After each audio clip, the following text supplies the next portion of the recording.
ditong 2 kilos ng chicken. Meron ako ditong papaya. Tayo ngayon ay magtitinola. Let's go! So, lagay na natin ang ating luya. Lagyan natin ang bawang. Pwede mo na ipagsabay yung bawang sibuyas. Sabay na natin sila. Mix na natin. At pag ganyan na, pagluto na, ilagay na natin ang ating chicken. Ilagay na natin ang ating chicken. Ano susunod mo?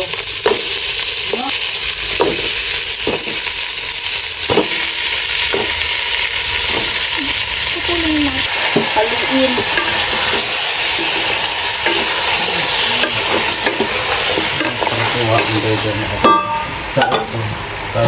Lagyan natin ng paminta.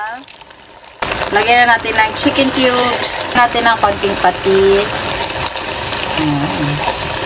And then, hintayin lang natin na medyo maluto siya. Lalagyan natin siya ng tubig. Ayan, nilagyan ko na siya ng tubig. Ngayon, ilalagay ko na yung papaya para sabay na silang maluto.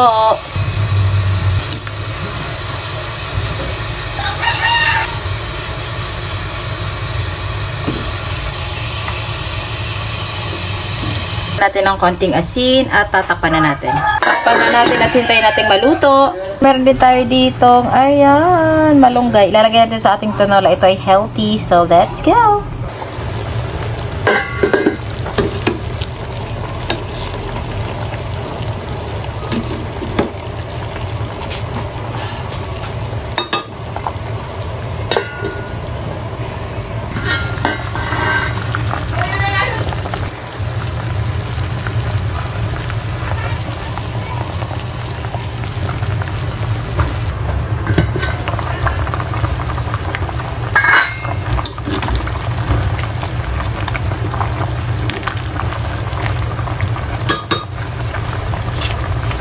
So, titikman muna natin siya.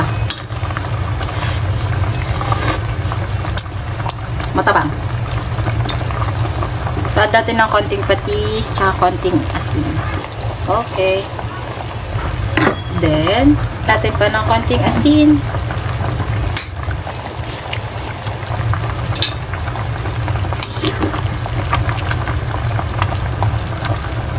Lagyan natin ng, add natin ng konting water. Ilagay natin ang ating malunggay.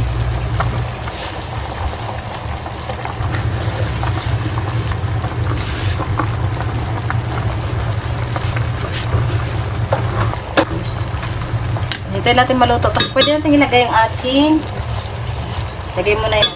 Tapos, takpan na natin. Para maluto. Okay.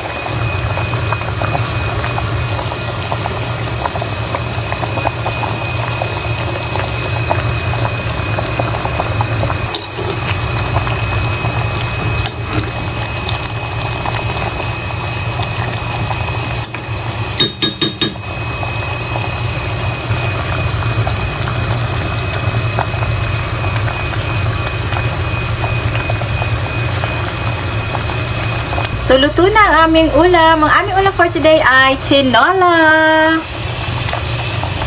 Happy eating, everyone!